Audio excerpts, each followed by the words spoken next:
咁我哋就設計咗10個科學家嘅 character， 即係用啲貓嘅科學家啦。咁再因應嗰幾個科學家做咗個相應嘅茶飲啊。咁我哋今次嗰個攤檔主要都係我太太所寫嘅一啲中文書法啦，或者彩虹書法嘅作品嘅。編織嘅對電話繩啊、手機繩啊，跟住即係寵物嗰啲頸圈啊，歐織就有袋啊，有髮夾啊。就唔係易賣嘅，即係包住佢，即係可能揾啲雜誌紙啊，或者嗰啲即係你唔知嗰個係咩嚟嘅。係啦，盲盒。跟住我哋就有幾部，佢就要每次5蚊，咁啊扭隻蛋出嚟，咁可能就會叫你揀一啲紅色貼紙嘅禮物，或者揀黃色貼紙，或者揀綠色貼紙。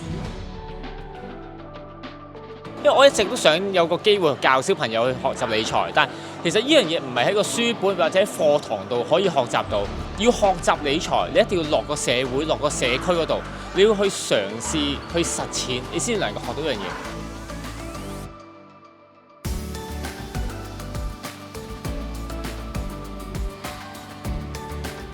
可以同小朋友一齊學習點樣理財，然之後去同小朋友開一個檔啊嘛，我覺得呢個係幾好，即係對一個家庭係幾好嘅，同埋同小朋友個關係會好啲咯。